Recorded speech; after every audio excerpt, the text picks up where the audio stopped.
Sung Chung, please come to the platform. Welcome. Thank you, Dr. Poland. Thank you, Dr. Poland, for the nice introduction, and thank you, Dr. Morgan and Bicon Dental Implants, for the honor to present a presentation on my clinical studies for Bicon Dental Implants. I have two short talks. The first talk is on immediate loaded implants and its survival estimates and risk factors for failure.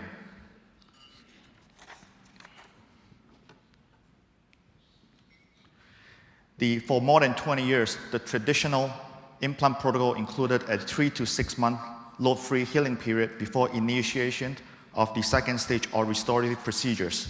Conceptually, it is believed that osseointegration must occur before the implant is loaded to minimize the risk of failure. Needless to say, this approach necessitates a prolonged course of treatment. Patient desires a shorter implant treatment course without sacrificing implant success. Recently, the delayed loading concept has been challenged by a new protocol in which implants are being loaded about 0 to 72 hours after placement. Immediate loading on implants not only shortens the treatment time, but it gives patients an acceptable aesthetic experience during the treatment period. The concept of unloaded healing has been challenged and immediate loading has become popular. Immediate loading implants, as I emphasized, is shortened treatment, immediate restoration and function. However, there might be a possibility of increase for implant failure.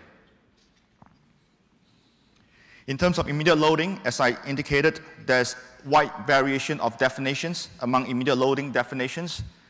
The full occlusal load placed on the implant through a fixed or removable prosthesis, provisional or permanent, usually within 48 to 72 hours after placement.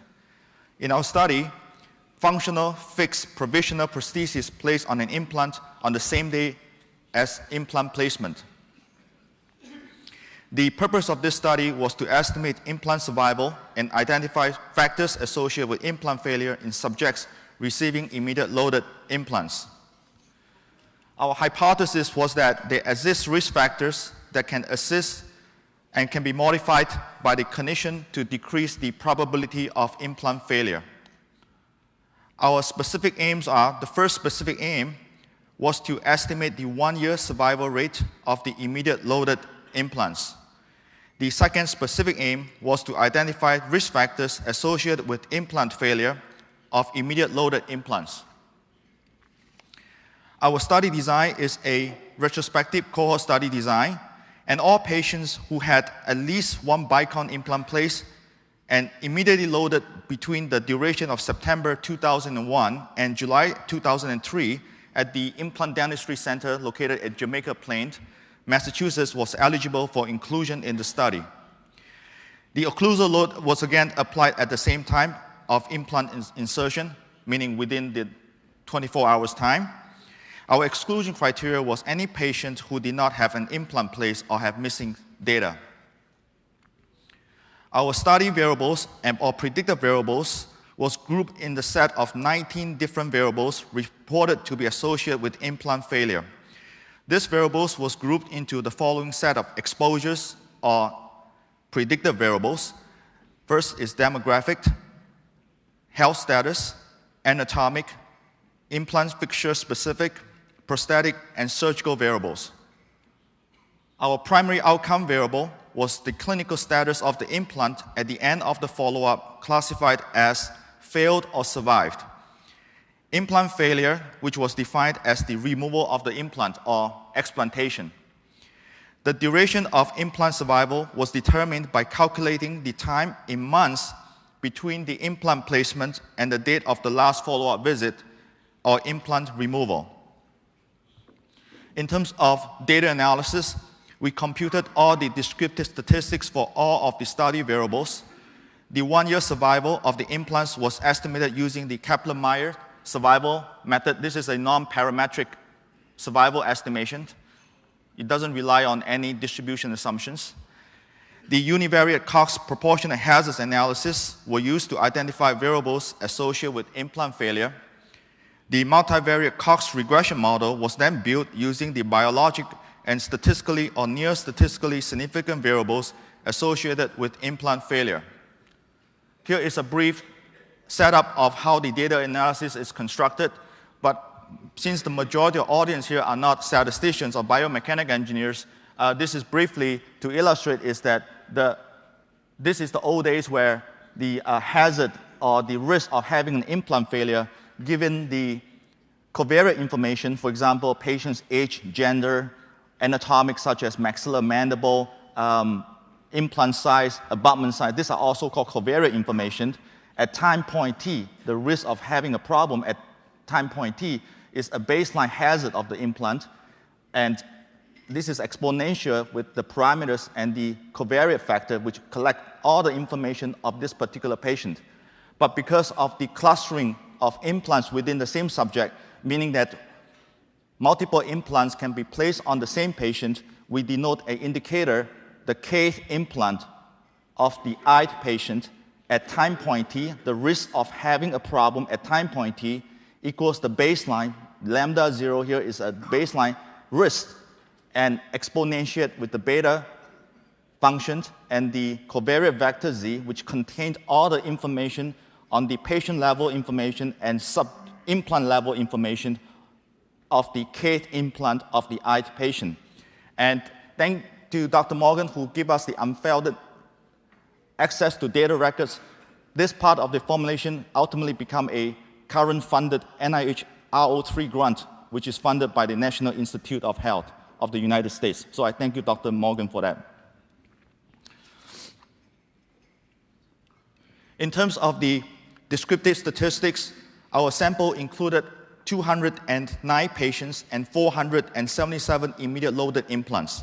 The mean age of the patients was 54 years old, and the standard deviation is about 15.8 years old. As you can see, about close to 50% of the patients are male patients, and usage of tobacco comprises about 10% for the smokers.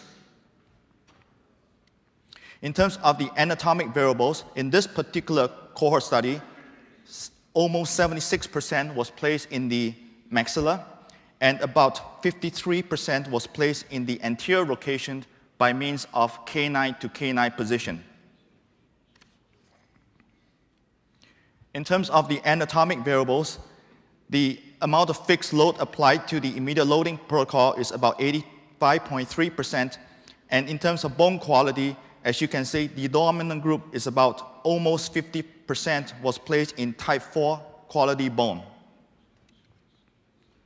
We also attempt to collect many other anatomic variables, included about 41% of the implants was placed in sites that previously had a root canal treated tooth, and approximately 24% of the implants was placed in sites that were adjacent to one or two root canal treated tooth. Because what we think about is that any prior history of peri-infections, peri-implant infections, or peri-tooth infections may result in the shortened survival of the implant placed.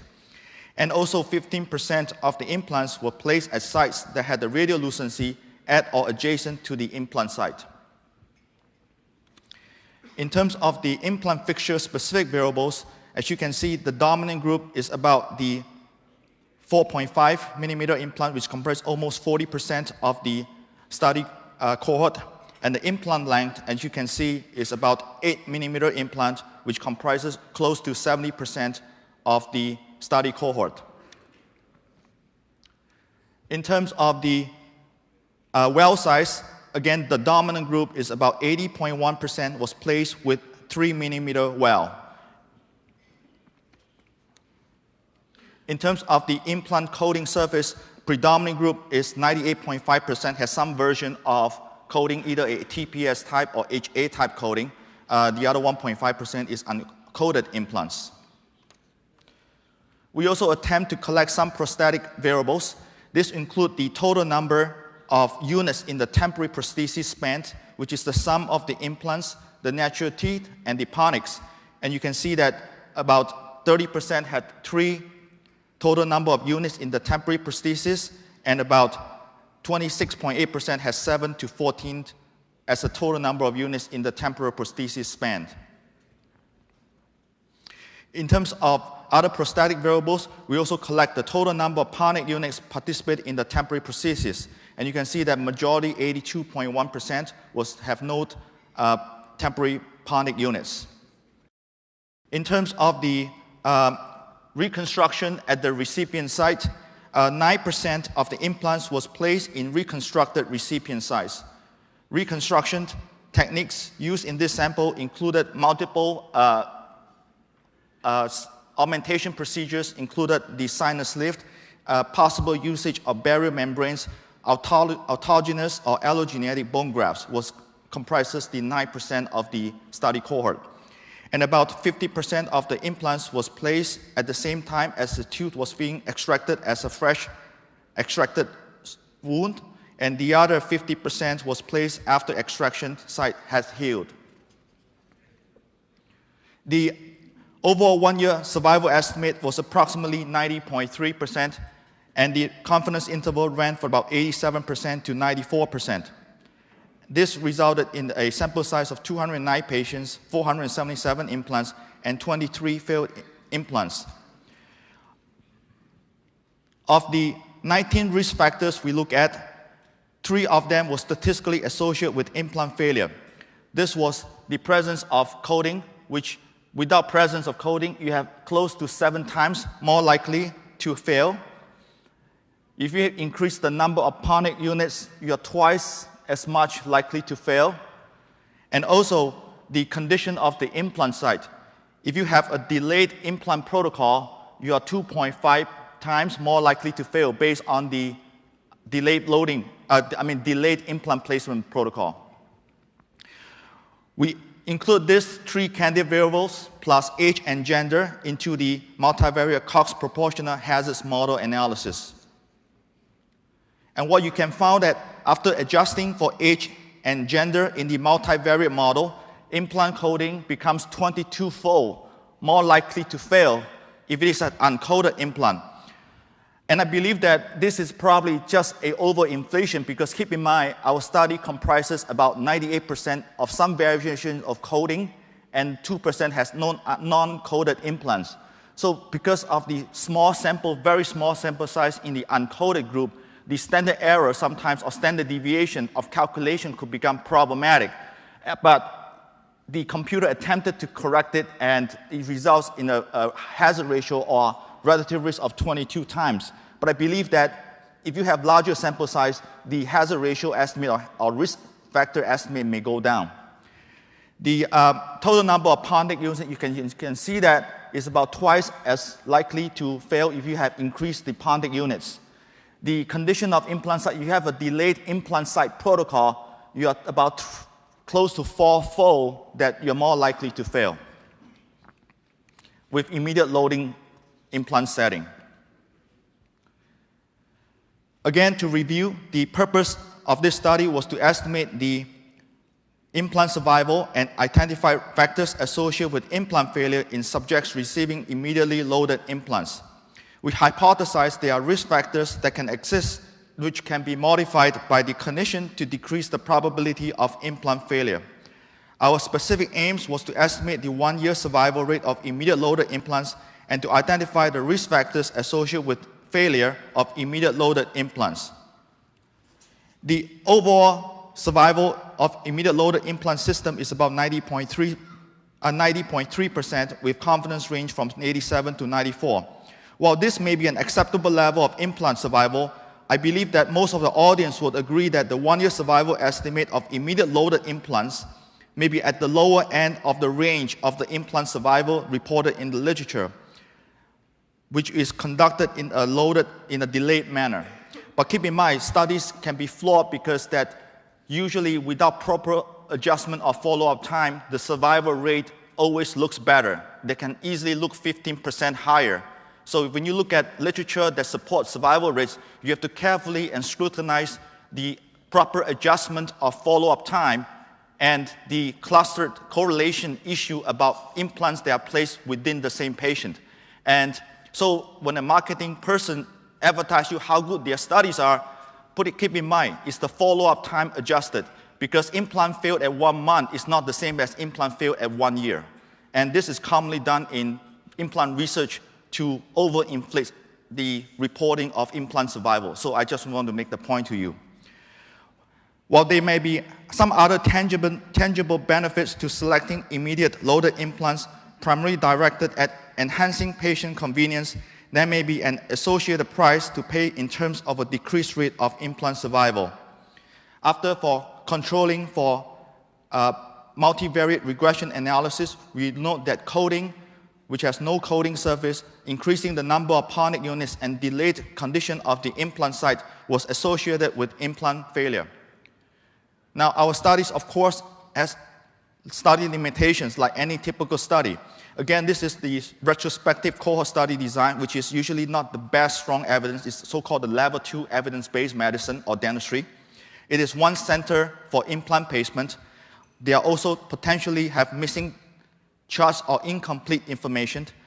And also, there are also different time points at which the subjects are returned for follow-up. And at the time when this study concluded, there is no long-term follow-up. I would like to acknowledge my colleagues and co-workers and also the Bicon Implant Dentistry Center for the unfiltered access to patient records. Thank you. And my next presentation is on short implants. Survival estimates, the 6x5.7 actually, and the survival estimates and risk factors for failure.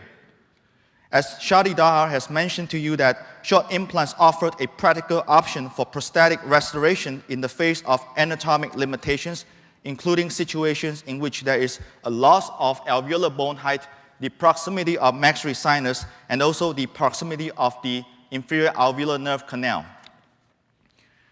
Again, in the literature, if you look at it, implants of less than 10 millimeters can still remain controversial. Most of the literature points out that higher failure rates, up to 21.5%, has been reported in the literature. However, recent studies, which I can mention a few, show that survival estimates are comparable to that of longer implants, in the range of 94 to 98.4%. The increasing implant diameter has suggested a way to tolerate occlusal forces, to improve stability, and to provide a favorable stress distribution. And success rate, again, based on the literature, is about 2.3% to 29%. However, there's very few studies combining short implant length with wide diameter. And the purpose of this study is to report the clinical outcomes of the Bicon 6x5.7 millimeter implants. For the purpose of this presentation, this paper or this research has been accepted for publication in the International Journal of Oral and Maxillofacial Implants, August 2005. I got the official note, but I'm still waiting for the final print to appear in the IJOMI literature. Our hypothesis is that the combination of a short implant length with a wide diameter is a clinical acceptable option when indicated, resulting in survival rates similar to that of longer implants.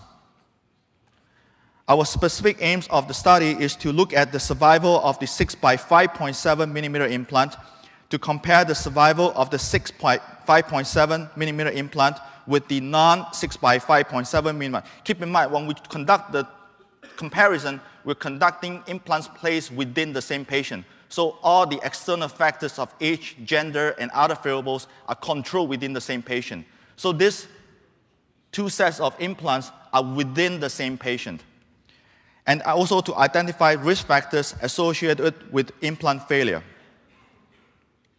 In terms of our study design, a retrospective cohort study design was conducted, and the sample, as Schulte mentioned, that there's at least one 6x5.7 placed at the IDC from about January of 1997 to about June 8, 2002, when this study, preliminary analysis of this study completed. And again, our exclusion criteria were that there's no patients who had a 6x5.7 millimeter implant or whose chart are available. Again, our predictive variable is the implant size. So obviously, the 6x5.7 millimeter implant is the main comparison or the main group, and our non-6x5.7 millimeter implant could have a range of various length of 8 to 14 or diameter from 3 to 6, but we sort of group them as a non-6 by 5.7, again, trying to compare those within the same patient. Again, our primary outcome variable is implant failure, again defined as explantation or removal of the implant, and the survival of each implant was computed from the time of implant placement to the patient's last follow-up visit or implant removal. Our study variables were grouped again into the following categories. The demographic included the age of implant placement and gender. The health status variable included the patient's ASA status, which is the American Society of Anesthesiologists, and the presence of a medically compromising condition such as radiation, chemotherapy, and immunosuppressive therapy, and the usage of tobacco. Our anatomic variables included the proximity of the implant location and the proximity of the implant, the bone quality 1 to 4. The implant-specific variables included the length, the diameter, the coating, the well size, staging of the implant, and immediate implant placement after a tooth extraction, and various prosthetics such as fixed and removal type prosthesis. Our perioperative variables included the usage of antibiotics, and the reconstructive variables included, again, the various types of reconstructive such as sinus lift, barrier membranes, bone graft, possible ridge split procedures, and different grafting type materials. Again, our data analysis comprises of univariate and multivariate statistics was computed. The Kaplan-Meier survival analysis was used to determine the 1-year survival rates at the associated 95% confidence intervals, and the Cox proportional hazards model was used to identify exposures associated with implant failure, and a multivariate Cox proportional hazards model was then created and analyzed. You can look at this particular table with a sample size of 35 patients and 172 implants placed within the 35 patients. And you can see that 45 implants was placed by the 6 by 5.7 group, and 127 implants was the non-6 by 5.7. In terms of the age distribution, it looks a little older, but that's not statistically significant. The gender, in terms of the male gender distribution, not particularly statistically significant. The ASA status may look on the borderline significance, and presence of a medical compromised condition is at the borderline statistical significance. In terms of the positioned, the jaw positioned maxilla has a 0.08, close to statistical significance. The presence of the posterior maxilla, close to statistical significance. Staging, one-stage procedure, close to statistical significance, and usage of reconstruction procedures at the borderline of statistical significance. In terms of the Kaplan-Meier estimates of the Bicon systems, the 6 by 5.7 versus the non-6 by 5.7, you can look at the 1 year, the 6 by 5.7 is about 92.2, whereas the non-6 by 5.7, comparing within the same patient, are 95.2%. But however, it means that there's no big difference in terms of statistical difference between the two groups. Now, I just want to show you this quick historical table where this paper was published in Journal of Dental Research in 2001, where vigorous survival analysis was conducted, and you can see that the 1-year survival of 95.4. So you can look at these studies are very comparable with each other. In terms of the univariate analysis for risk factors associated with implant failure, again with 35 patients and 172 implants, these are the candidate variables that may be associated with failure on the 1-by-1. Univariate means at a single one sense. And we can find that the issue of medical compromise and the issue about staging may affect the survival in the multivariate regression modeling. Again, using the candidate variables, we found that the staging is only one of the significant variables that pop out in the multivariate regression analysis. But again, I wish that we have larger sample size. Keep in mind, this is, again, 35 patients and only 172 implants when the preliminary analysis was concluded in 2002. Again, our aims of this study was to look at the survival of the Bicon 6 by 5.7 millimeter implants and to look at the survival of the 6 by 5.7 comparing to the non-6 by 5.7 within the same patient, and attempting to look at potential risk factors associated with implant failure. Our discussion resulted in a 92.2% for the 6 by 5.7, and the non-6 by 5.7 is 95.2%. And these have very similar survival estimates of other implant systems. Our historical data, as I said, part of this results was published in JDR, Journal of Dental Research, 2001, and subsequent, a lot of few other papers are subsequently published. It's not significantly varying, even with a larger sample size of 660 patients and 2,286 implants. Again, the results are pretty consistent, regardless of what time of cohort we look at the study patients. It is important to know that there might be some important differences between this study and most of the published data. The first definition is the definition of short.